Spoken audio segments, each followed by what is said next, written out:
Bonjour, nous sommes le samedi 16 août 2026. Je fais une nouvelle vidéo sur le sujet LGBT antique mélangé au sujet de nos ancêtres les Gaulois, autrement dit les Celtes. La plupart du temps, les gens pensent que la mouvance entre guillemets LGBT est quelque chose de moderne, or il n'en est rien.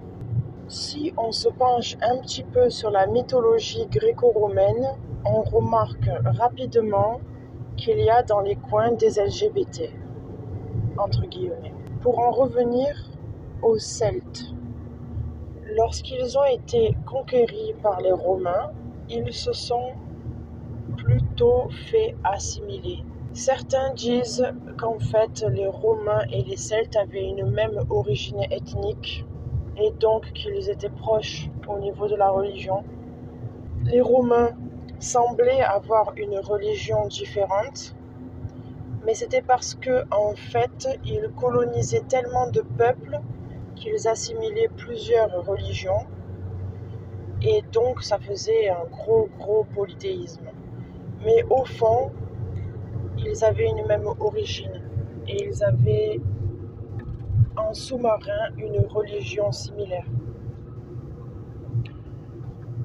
Par exemple, dans le mitraïsme, il y a des jumeaux sacrés et chez les Celtes, il y a aussi des jumeaux sacrés. Un grand rapport aux chevaux, etc. Si on cherche leurs origines, on peut retourner jusqu'au berceau des Ariens, d'où vient la religion mitraïque. C'était dans une zone géographique encore à ce jour un peu indéfinie, puisque un peuple, une ethnie, surtout si elle est amoureuse des chevaux, se déplace beaucoup. Prenons pour exemple la croix celtique, en réalité c'est une roue.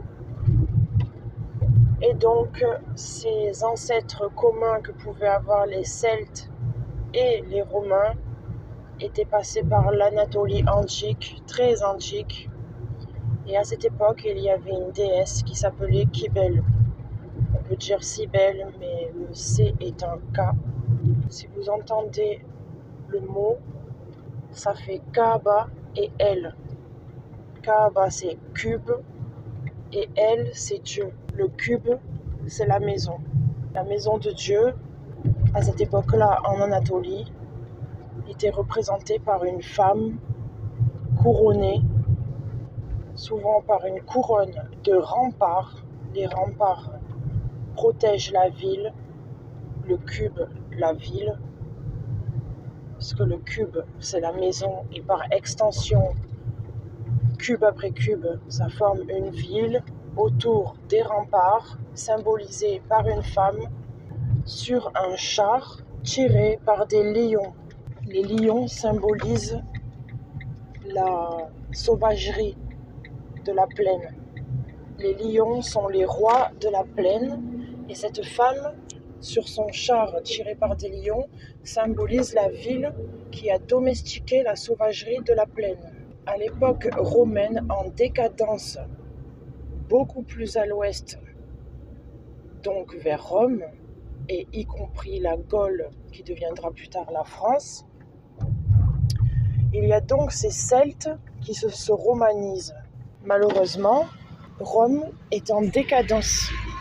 La Rome antique polythéiste est en décadence. Les raisons de cette décadence sont importantes et il s'agirait de comprendre pourquoi cette grande civilisation s'est effondrée dans la décadence, malgré ses grandes conquêtes, malgré que des peuples un peu sauvages tels les Gaulois celtiques se soient rangés derrière elle. Malgré ses grandes victoires, elle était en perdition. Il y avait une prophétie faite par des oracles, des femmes qui vivaient dans les temples, qui possiblement prenaient des drogues et avaient des rêves, et ensuite faisaient des canalisations et disaient leurs prophéties. Et l'une de ces prophéties était que Rome ne serait sauvé que par une déesse venue de l'Orient. Dans Orient, on entend or, origine, céleste. C'est de là que tout est venu. Pour l'Occident, l'Orient, c'est son origine. Et donc, ils sont partis à la recherche de ce Dieu capable de sauver Rome, la Rome antique polythéiste. Et donc, ils ont ramené Kybele, qu'ils sont allés chercher, je crois, en Anatolie, quelque part par là, dans ces régions où une déesse pouvait être représentée par un béchil, c'est-à-dire une pierre de météorite. Car dans les religions de cet endroit-là, une météorite, c'est comme une pierre lancée par un ange. Et un ange, en ce temps-là, dans ces contrées-là, un ange, c'était un dieu, puisqu'ils étaient polythéistes. Donc, quand ils avaient une météorite, elle marquait l'emplacement d'un temple, elle marquait l'endroit désigné par les dieux, le dieu qui avait lancé la pierre. Et donc, elle était la marque de l'endroit où serait fabriqué le temple, où serait fabriquée la ville. Et il y en avait plusieurs. À ce jour, il y en a un célèbre qui est au coin de la Kaaba en Arabie. Parmi les plus de 365 idoles qu'il y avait à la Mecque, c'est une des seules idoles qui a été gardée et qui a été enchâssée dans un coin de la Kaaba. Entendez le mot Kaaba qui rime avec Kybele, cube, et El, Dieu. Donc, ils ont pris le béchil de Cybèle, ils l'ont ramené à Rome, ils l'ont mis sur un palanquin, c'est-à-dire une espèce de char, mais au lieu d'être tiré par des chevaux, il était porté par des hommes. Et donc, cette idole, ce béchil, a été promené dans les rues de Rome en espérant que Rome soit sauvée. Il n'en fut rien. La particularité de cette déesse Cybèle, en ce temps-là antique, c'était que ces prêtres pouvaient se mutiler les organes génitaux.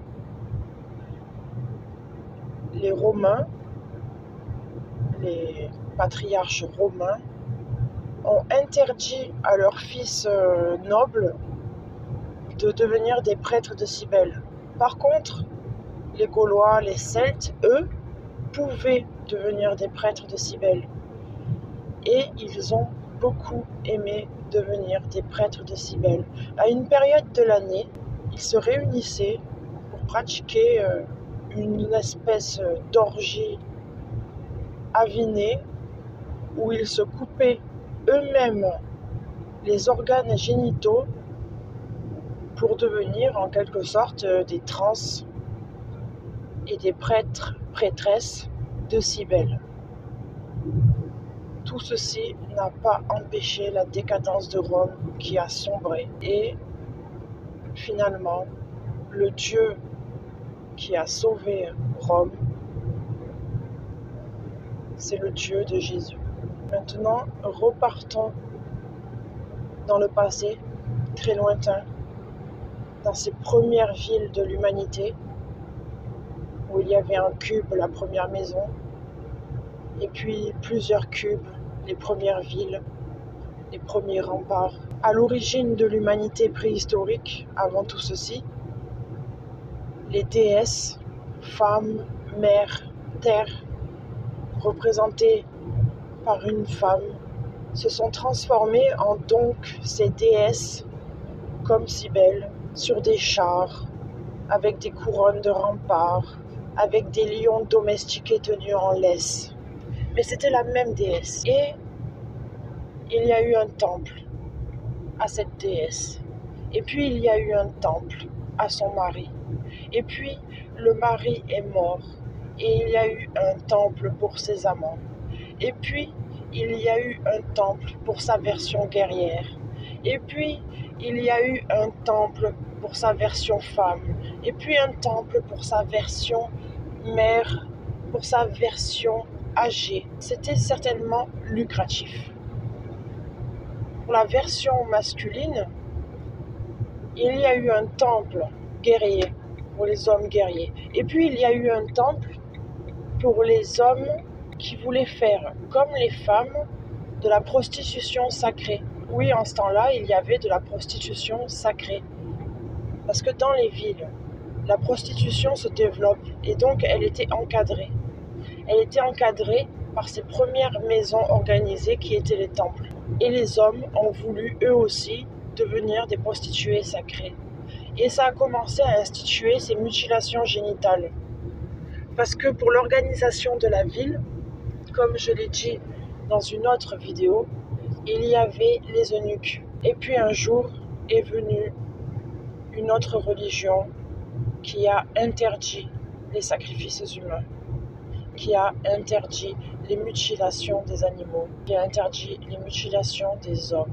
Certes, elle n'a pas interdit l'esclavage, qui est autrement nommé la prise de guerre ou le serviteur. Mais elle a interdit certaines pratiques de mutilation.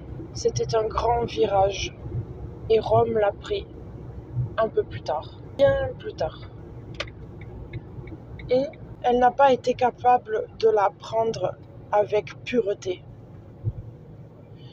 Le christianisme, pour qui sait le regarder froidement, voit des pratiques antiques romaines à l'époque où les Romains étaient polythéistes. Il suffit de regarder comment les gens prennent les statues de la Vierge ou des saints et les promènent sur des palanquins dans toute la ville. Et ils comprennent que des pratiques antiques anciennes sont déguisées. À peu près à la même époque de l'effondrement de la Rome antique polythéiste, il y a eu la disparition d'une plante qui servait à l'avortement à cette époque. De mémoire, il me semble que cette plante s'appelle Silphium. On entend le son sylph. Cette plante était représentée sur des pièces de monnaie pour symboliser sa grande importance. Elle a été tellement utilisée pour avorter qu'elle a disparu. C'est un signe concomitant de décadence d'une ère, d'une civilisation. Les Romains n'avaient tellement plus le sens du devoir. Ils ont avorté jusqu'à faire disparaître à la fois cette plante et faire péricliter leur civilisation. Second point concomitant,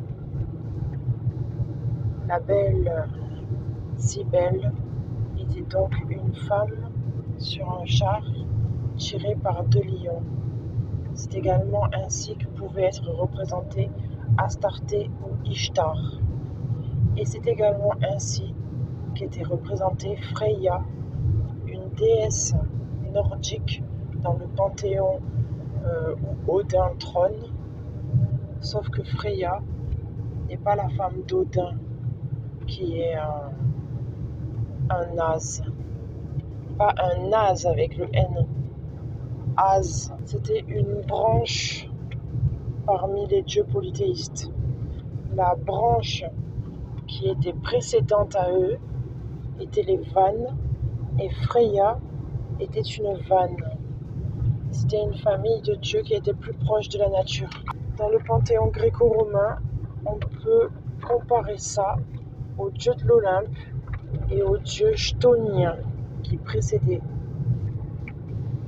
De mémoire, chtonien veut dire provenant du sol, provenant de la terre, des profondeurs, et donc de quelque chose de plus ancien. La différence entre Freya et Cybèle ou Astarté, c'était que ces chats n'étaient pas des lions, mais plutôt des lynx. Étant donné que la déesse s'est déplacée, la créature féline a changé, selon le milieu tout simplement.